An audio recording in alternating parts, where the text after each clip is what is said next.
Racist police officer gets schooled by a black Navy SEAL. Justice served. Don't let the ordinary appearance fool you. That woman once led top-secret missions in the dead of night. In just a few minutes, she would make a white police officer who thought he was untouchable bow his head before the entire neighborhood. Before we dive into this story, let us know where you're watching from. We'd love to hear your thoughts. It was a scorching April afternoon in Baton Rouge, Louisiana. At 4:26 p.m., the temperature hit 92 degrees Fahrenheit, around 33 degrees Celsius, and not a single breeze stirred the air. The pavement cracked under the heat, shimmering as if a massive glass dome were melting the space above it. The constant hum of an air conditioner seeped from behind the dusty glass of Keaton's corner store. The smell of fried catfish from Mrs. Lauburn's restaurant on 43rd Street clung to the air, as if Baton Rouge refused to let anyone forget the flavor of the South. Shirtless kids played basketball beneath a battered hoop screwed into the wall of an old warehouse. Every bounce of the ball echoed like the heartbeat of the neighborhood, modest, weathered, but full of life. A few residents sat quietly on their porches, holding plastic cups of iced tea, watching the sparse flow of passers-by. Everything flowed in peace until a dark silhouette crossed the intersection, and the air itself seemed to pause for a second. The woman appeared without announcement, without a sound, without asking for anyone's gaze. Tall figure, squared shoulders, her hair pulled back tightly, and a black t-shirt that hugged a body carved like stone. She wore olive cargo pants, old sneakers worn to the thread, but each step was steady, rhythmic, and grounded. Slung over her right shoulder was a dusty duffel bag.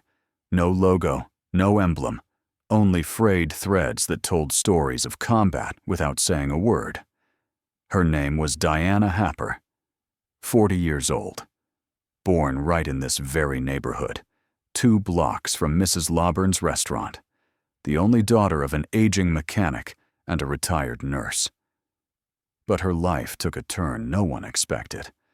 After her mother's death, Diana joined the military at the age of 23. From enlisted ranks, she rose to become one of the first black female commanders in the SEAL Special Operations Team, the Navy's most elite and grueling unit. For 17 years, Diana never returned to Baton Rouge, except for a single visit in 2016 to attend her younger brother's funeral. A boy killed in a case of mistaken identity during a police sting operation gone wrong.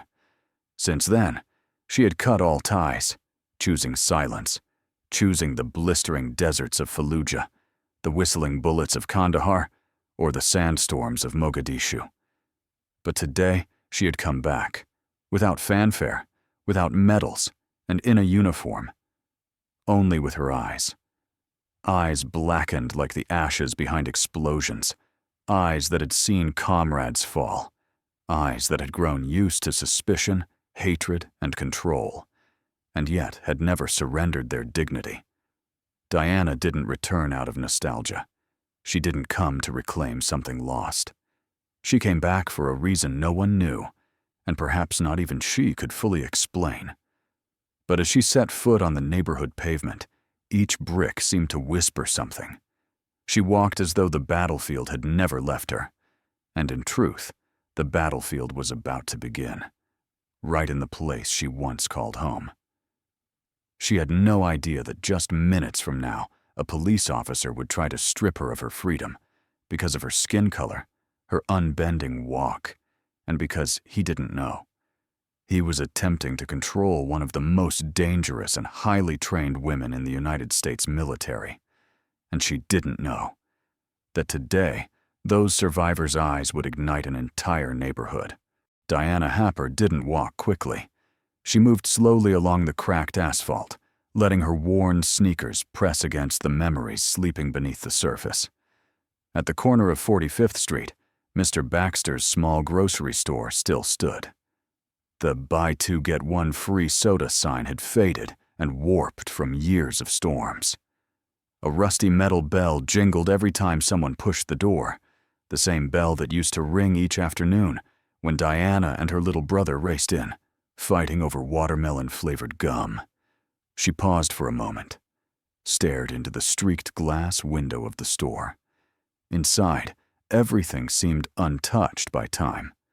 A part of her half expected to see her mother, small frame, worn-out white blouse, picking out instant noodles and coffee just like she used to. But all that remained was an echo. A few more steps brought her past Earl's barber shop, where Mr. Earl used to cut her hair when she was 12, warning that if she kept squirming, he'd just shave it all off to save the trouble. The old wooden swivel chair was still there, the leather cracked and peeling like memories splitting at the seams. Diana gave a faint smile, but her eyes held sadness. Time had swept through like a storm, leaving cracks too deep to cover.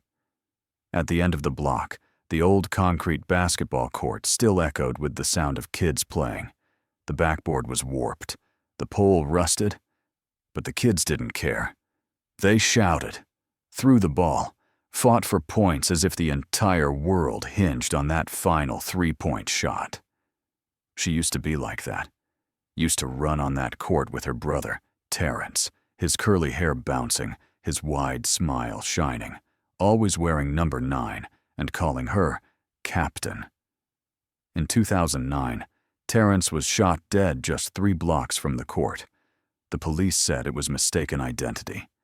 Same skin color, same proud stride, and the same suspicious glare from a man with a badge. They never apologized. They only said they followed protocol. Diana left after that. She didn't speak a word at the funeral. Stood straight in uniform, eyes hollow, holding her brother's framed photo. 3 months later, she submitted her application to the Navy and never returned, until today. As she stood silently beside the broken fence post of the court, a group of teenagers walked toward the nearby store. A boy in a backward cap, holding a bag of potato chips, passed her and glanced back. "You're a soldier, aren't you?" His voice wasn't timid, but filled with curiosity. Diana looked up, met the boy's eyes, unguarded, then answered softly, "Close enough." He grinned, his white teeth bright against his brown skin. "You walk just like my cousin, shoulders straight like that. He's in Okinawa." Diana gave a small nod and turned away, but inside her stirred a strange feeling, a sensation the battlefield never taught her. Nostalgia. That moment didn't last long. A friend called the boy from inside the shop. He waved and ran off, leaving Diana alone again, standing at the crossroads of memory and the present. She didn't know why her heart sank. Maybe because for the first time in years, someone looked at her, not with suspicion or reverence, but with recognition, as if they saw the human still left beneath the steel. She said nothing, just kept walking. But even as she moved forward, the old images clung to her. The stained walls, the broken awnings, the sound of bicycle wheels rolling over pavement. Everything whispered that the past never lets go, especially not for those who have lost. Diana didn't come back to search for someone or something. She came because there was a wound that had never healed. And sometimes, only when we return to where it all began, can we truly see the price we've paid. She didn't yet know that these footsteps were leading her toward a confrontation. And this time, she wouldn't stay silent like she did in 2009. As Diana Happer moved past the corner where Marla's Pastries once stood, the place she and her mother used to visit every Friday night for warm butter tarts, a strange sound slipped into her awareness. The slow roll of tires over hot pavement. Too slow to be accidental. Too slow to be a routine patrol. It was the sound of intention. A white Dodge Charger patrol car with silver-blue stripes and unit number B423 appeared from the opposite end of the street. No sirens, no flashing lights, but its creeping pace shifted the air. Diana didn't turn immediately, but behind her sunglasses, her eyes flicked just enough to assess. One man, alone, driving with stiff posture. A man hunting. The car came to a stop at the curb across from her. The window rolled down slowly, like a blade grazing skin. From inside, a low, gravelly voice spoke, trying to sound polite, but laced with sharpened undertones. "What are you doing around here?" Godwin Simons, 48 years old, third-tier police officer, a former soldier dishonorably discharged from Fort Hood in 1999 for violating protocol. He joined the Louisiana State Police in 2003, investigated twice for citizen abuse, once for racial discrimination, all quietly dismissed due to lack of camera evidence. Today, he felt like he held the knife again.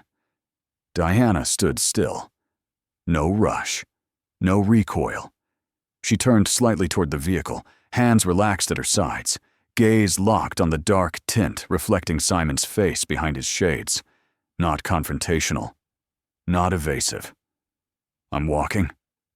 3 short words, but to Simons, they landed like a direct hit to his pride. Because he didn't hear the submission. He didn't get the explanation he expected. And he couldn't stomach the composed defiance of a black woman, not in a neighborhood he often described in his weekly reports as being under close supervision. "You live around here?" Simons pressed, his voice tightening, one hand resting on the car door, thumb lightly grazing the electronic lock on the control panel. "Used to," Diana answered, not adding a single syllable more. Simons leaned slightly out of the vehicle, revealing his holstered gun and radio, a deliberate move, a visual reminder of who was equipped. But Diana didn't budge. Her silence was resistance, firm, eloquent, and unbending. "There've been a few break-ins lately. I've got to make sure everything's safe." That sentence wasn't a question. It was a judgment, an invitation to assert power at will. The kind of language Diana had heard before, but on battlefields, from enemies, not from those who claimed to serve the same flag. "Have you seen me steal anything?" This time, Diana's voice carried a new edge, half challenge, half disdain, and full control. Simons clenched his jaw. His facial muscles twitched, tension leaking through the cracks of forced authority.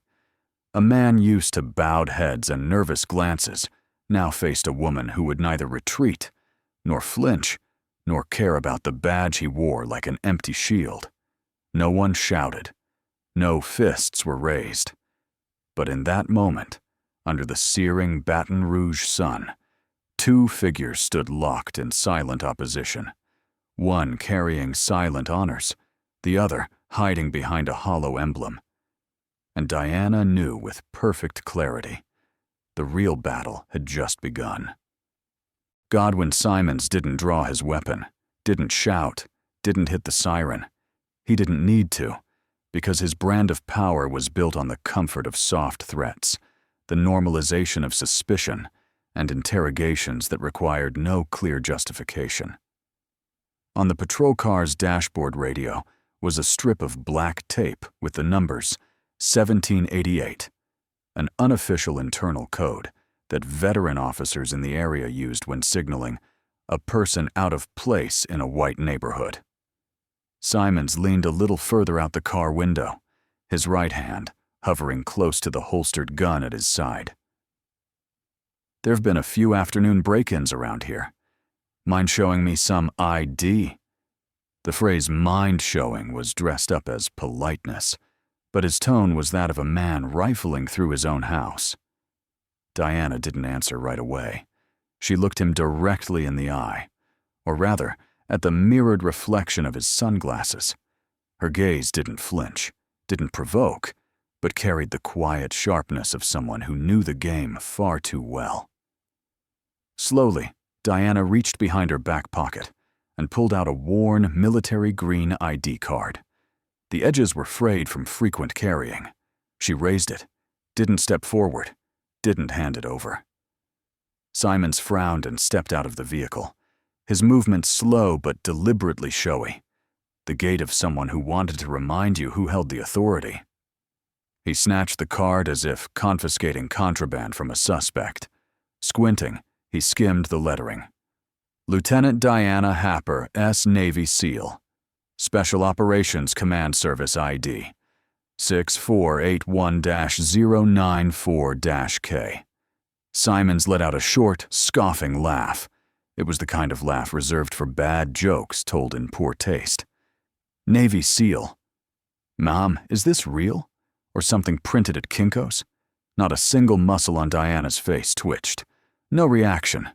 No defense. She replied with a voice as steady as a military chronograph. You can verify it. You'll see. But Simons didn't want to verify anything. He didn't want the truth. What he wanted was submission. A bowed head. A foolish apology like, I didn't know, officer. Diana gave him none of that. In her mind, everything was being mapped like a tactical grid. Simons's hand hovered near his weapon. His body angle didn't suggest he'd draw first, but he was prepared to if provoked. She noticed two men sitting on a porch about 30 feet away, one of them holding a phone. She factored in the wind direction. It was blowing leftward, which would distort visibility if this escalated. She wasn't in Fallujah anymore, true. But survival instincts didn't care whether you were in a desert or a southern U.S. city. They were written into her nerves. Simons held the ID card like a trophy. He turned it between his fingers, the sun catching the emblem of the Special Operations Forces. A symbol once confined to classified files, now resting in the hands of a man who had no idea he wasn't holding a document. He was holding honor forged from blood and steel. Where are you coming from? Simons asked, this time with a hint of hesitation. Diana tilted her head slightly and answered curtly. From a place where people don't need threats to be listened to. Simons froze, just for a second. But in this silent standoff, 1 second of silence from a man used to barking orders was the first crack in his confidence. And it was also the moment Diana knew for certain. This officer, armed, badged, backed by the law, was completely unprepared to face the quiet force of a true warrior. At first it was just a young woman, maybe in her 20s, wearing a t-shirt with the Southern University logo, holding an iPhone 13, walking slowly across the street. She wasn't in a hurry, but the moment her eyes landed on the scene, Diana Happer face to face with a white police officer, the woman standing motionless with steady hands, while the man hovered too close to his holster, she knew exactly what she had to do. The camera came on. No need for a zoom, no need for a mic, just daylight, and a digital world always poised to erupt over a 37-second video. Simons noticed immediately. He turned his head, and a flicker of fury lit up his eyes. Turn that camera off, he barked. His voice wasn't loud, but it echoed across the scorched pavement. The young woman didn't answer. She didn't retreat. She simply tilted the phone slightly, adjusting the frame, as if she were recording not a confrontation, but a play, where lines couldn't be unsaid. A middle-aged man across the street, a veteran of the 2003 Iraq campaign, froze mid-step. He didn't speak. He just crossed his arms over his chest, eyes locked on Simons. Not far away, old Mr. George Monroe, 72, slowly rose from his folding chair under the porch. He squinted, not from the sun, but because he'd seen this before, half a century ago, when his best friend was beaten unconscious just for standing in the wrong place. Two teens on e-bikes pulled over. One took out a phone. The other began live streaming on Facebook. Yo, something's going down.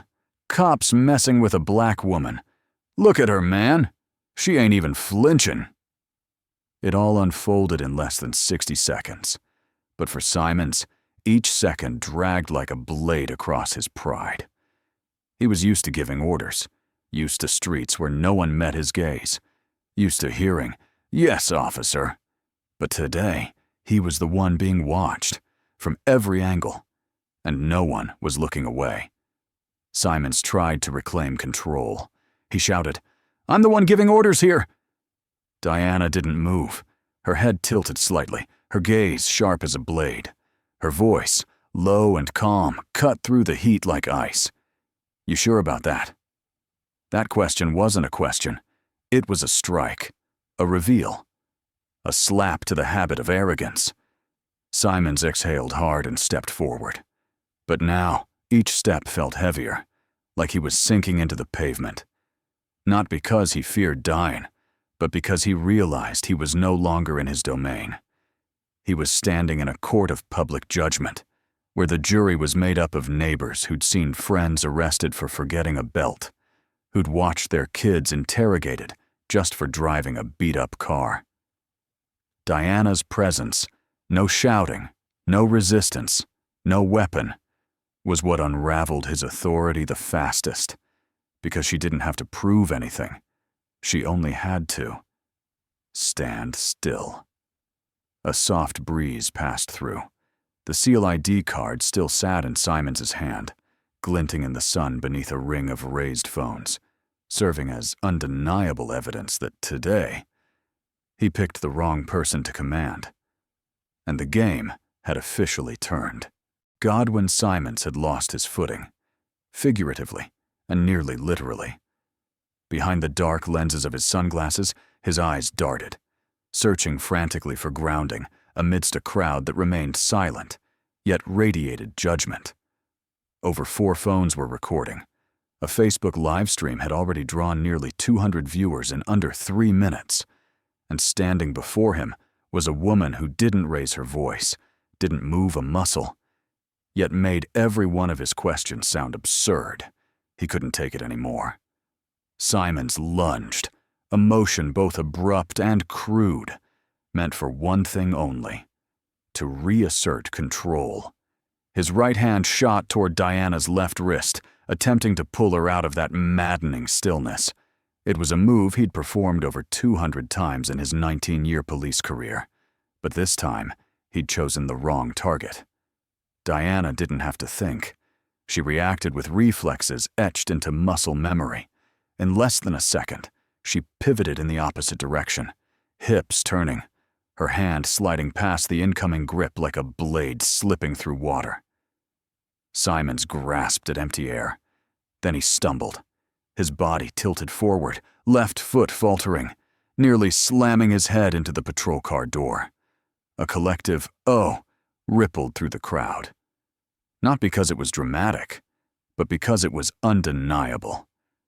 The officer had just been humiliated by the very woman he tried to detain, with a single, clean, fully legal move.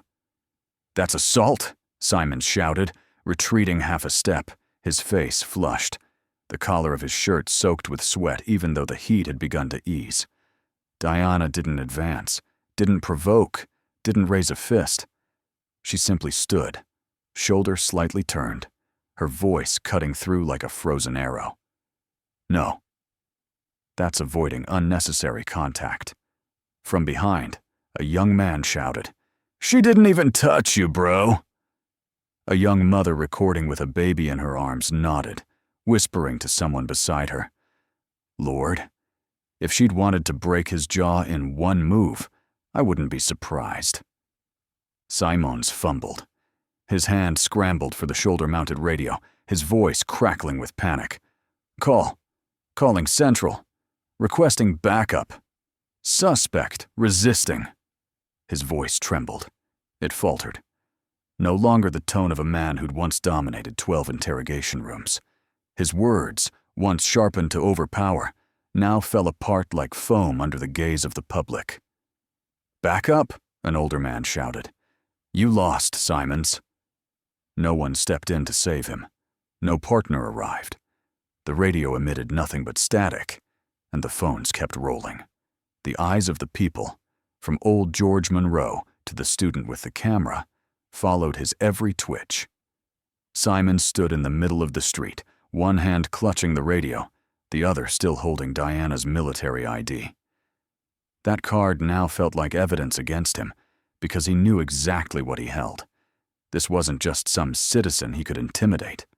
This was a lieutenant in the Navy SEALs with over 2 decades of service, who had led night raids in Helmand Province in 2015, a place no one dared enter except her unit. And Diana? She was still standing, back straight. No armor, no baton, no allies beside her. But it was clear the entire neighborhood stood behind her. And Simons, the man who once believed he was the law, had finally realized the law no longer stood with him. The air around patrol car B423 thickened, as if the entire neighborhood was holding its breath. Godwin Simons, after shouting into the radio for backup, now drew his handcuffs. The metallic click as he unlocked them rang out like a final warning. He barked, "Turn around! Hands behind your back!" Diana didn't react immediately. She didn't resist, nor did she retreat in panic. She simply stepped back, exactly 1 pace, a single step, to maintain distance, to hold position, to retain control. "If you cuff me," she said, her voice calm and low like a quiet undertone in a battle march, "you'll regret it." It wasn't a threat. It was a plain truth, a warning from someone who understood the consequences before they even arrived. But Simons didn't listen, or chose not to. He stepped forward, handcuffs raised, voice rising in a forced display of authority. "You likey." If he shouted loud enough, he could erase everything that had just happened, his second mistake, and his last. In less than 3 seconds, Diana moved. No scream, no brute force, just the precision born from thousands of hours in real combat. She leaned, dropped her center of gravity, blocked his advance with her left hand, and pivoted right, hooking Simons's arm over her shoulder.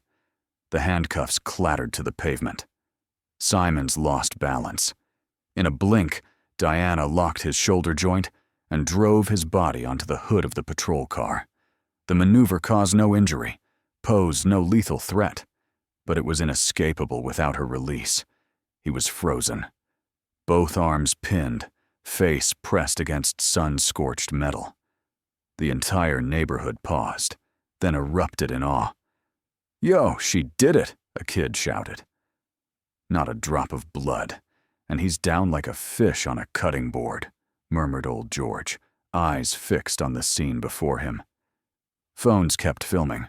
On the live stream, viewers jumped from 200 to 1,300 in under 30 seconds. The comment section exploded. "That's a real SEAL right there. Never touch someone you don't understand." This is why black women should never be underestimated. Simons tried to wriggle free but couldn't. Diana leaned closer, whispering near his ear. Not loud enough for the crowd, but just enough that he would never forget. "I gave you a chance to walk away, but you chose humiliation over dignity. I didn't disgrace you. You did that yourself." Then she let go.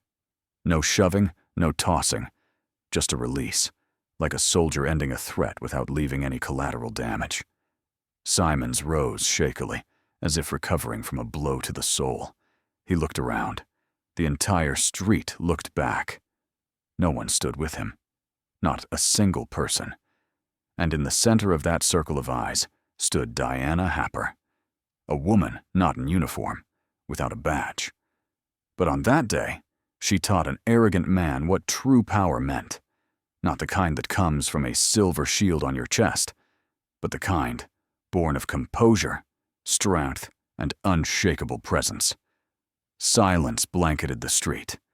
No gun was fired, no blood spilled.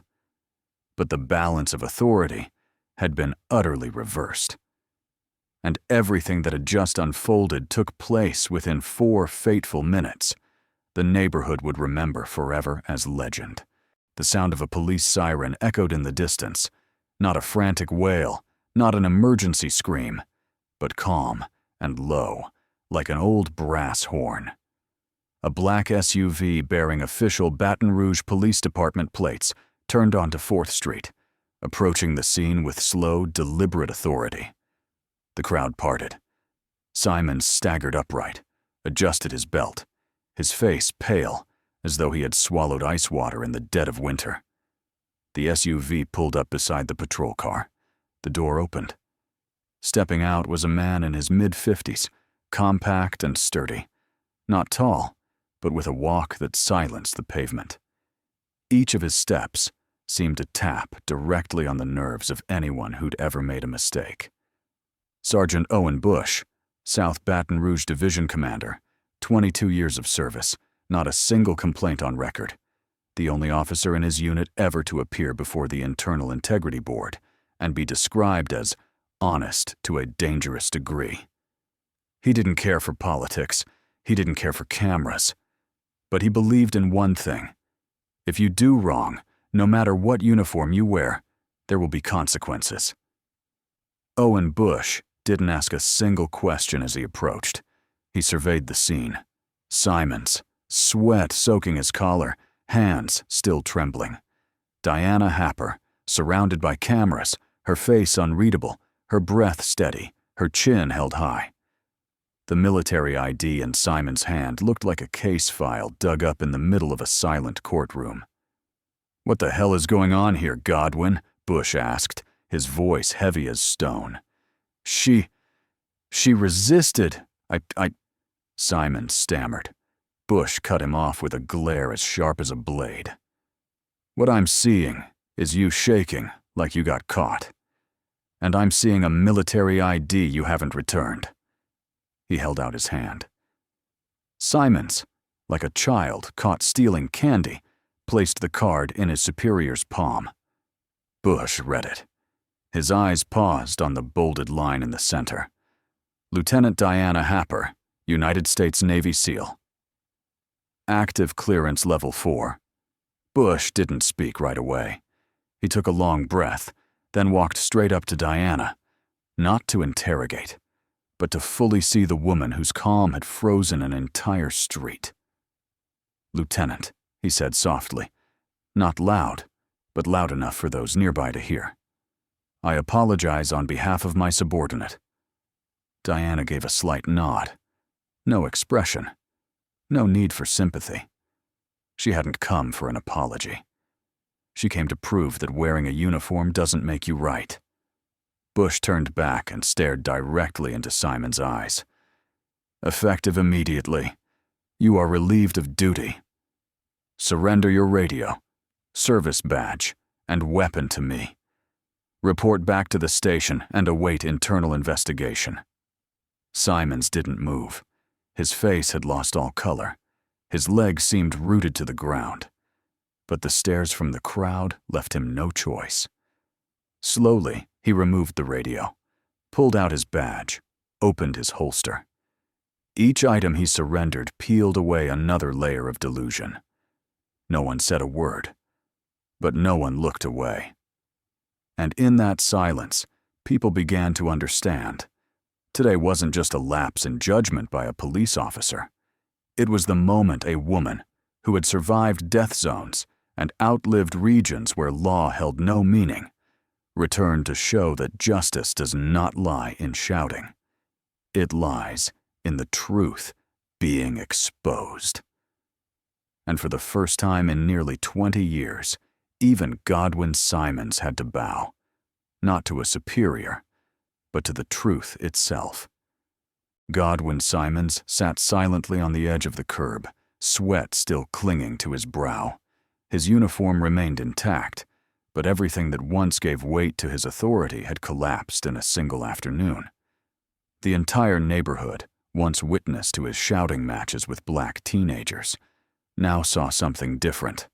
A woman who neither yelled nor resisted, nor resorted to violence, yet brought him to his knees in the depths of his conscience.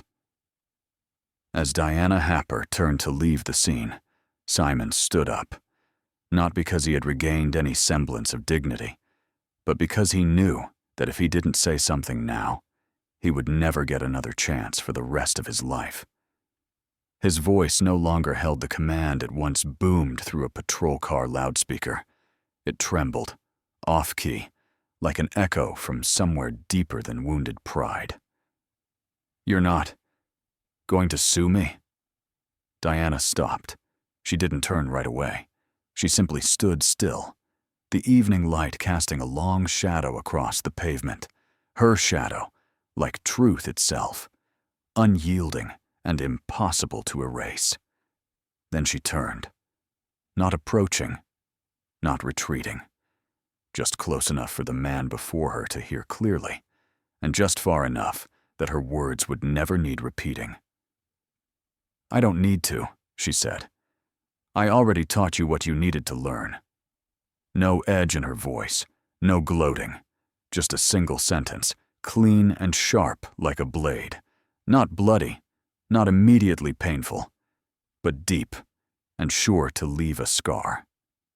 Simons wanted to reply, but his lips only trembled. Perhaps for the first time in years, he understood what it meant to face consequences, not through a pair of handcuffs, but through the gaze of someone who could have done more and chose not to. Diana had every right to sue. She had all the grounds, witnesses, video evidence, the backing of an entire military structure if she needed it. She'd received the Navy and Marine Corps Commendation Medal, once held the rank of lieutenant in a SEAL team operating across Africa. She knew how to strike the final blow. But today, she chose not to. Not because she was soft, but because she knew that men like Simons never forget the humiliation of being corrected by someone they underestimated, without even being destroyed. In the crowd, an elderly woman pulled out her phone and typed a status update. She didn't need to win, because she already had. Diana kept walking. The evening breeze ran through her hair, strands tangled with sweat, but never once disrupting her composure. She had walked through bombs, through politics, through betrayal. Today she walked through a confrontation that, to others, might have looked like just a cop stopping someone on the street. But to her, it was crystal clear. Dignity doesn't need to scream. Dignity just needs to hold firm. As Simons withdrew from the scene, gripping the handcuffs that had slipped from his grasp, the silent radio in his hand, he was no longer a cop. He was just a man, realizing for the first time. Some people don't need weapons, because they are the weapon. And Diana Happer, who had left Baton Rouge quietly 7 years ago, had not returned for revenge, but to restore something too many had forgotten. Justice doesn't belong to anyone. It lives in the right action, at the right time, by the right person, with a righteousness that cannot be bargained. That afternoon, the sun had softened as it slipped behind the low rooftops of Baton Rouge. Diana Happer sat on the steps of the old wooden house her father had built by hand nearly 40 years ago. The porch sagged slightly, its paint peeling in patches, and a gentle breeze stirred the wind chime made of military shell casings, sending a soft clinking into the air. The black t-shirt she had worn since morning still bore the stain of sweat on the shoulder, but her eyes had softened, no longer alert, no longer angry, only the quiet composure of someone who had weathered the storm and remained whole. Her uncle, Mr. Ray, the old mechanic who once repaired generators for the entire neighborhood, placed a glass of iced tea beside her. His hands were streaked with grease, and the faded flannel shirt from the 90s still hung loosely on his shoulders. He sat down beside her, didn't ask anything right away, just looked out toward the alley ahead, the same alley where, years ago, he had pulled a wagon for her and her sister to play on Christmas Eve. "You think that changed anything?" he asked, voice raspy from cigarettes, but still carrying a quiet warmth. Diana gently shook her head. She didn't rush to answer. She sipped her tea, letting the cold settle into her throat before she spoke. "Not everything." Mr. Ray chuckled softly, nodding as though he had been waiting for exactly that answer. But one thing is enough. That moment was strangely peaceful. No sirens, no cameras, no shouting, no questions. Just someone who had lived half a life reclaiming her dignity. And someone older, who knew that anything worth keeping had to be kept with kindness. That afternoon's confrontation never made the major news outlets. No CNN, no Fox News, no viral hashtags or social media campaigns. But within 24 hours, the video from the Southern University student's phone had gained over 1.2 million views on TikTok, nearly 200,000 shares, and hit the trending list on YouTube Shorts under the title, "She Didn't Need to Shout," because the truth was already clear. Comments poured in from everywhere. "This is why you never underestimate a black woman." "I'm a former Marine. I stood up and clapped at second 43. No lawsuit needed. She won in a way no courtroom could ever teach." Under public pressure, the Baton Rouge Police Department officially placed Simons on a 30-day administrative suspension pending internal investigation. But no one was focused on the technicalities anymore. What lingered wasn't the punishment. It was the look of confusion on the face of a man who once believed he was untouchable, brought low by absolute composure. Diana didn't stay long in Baton Rouge. 3 days later, she left the city, leaving the old house in Uncle Ray's care. But the words she whispered to him stayed behind, carried on the wind. "If anyone asks, just tell them I came back to remind people. We're still here." The story didn't end with a verdict, not with a lawsuit, not with a flashy press conference. It ended with a victorious silence, the kind of silence you earn when there's nothing left to prove. Because honor isn't found in skin color, not in rank, not on paper. Honor lives in how we stand tall, in the face of shouting, in the face of scrutiny, in the face of abuse of power. And do not bow. If you've ever been underestimated because of your skin, your gender, your job, or simply the way you walk, remember Diana Happer. And if you believe real power comes from dignity, share this story. Because when one person stands firm, an entire system can begin to shake. Something has started to change. Join us in spreading powerful stories by liking and subscribing. And don't forget to turn on the notification bell to start each day with meaningful lessons and genuine empathy.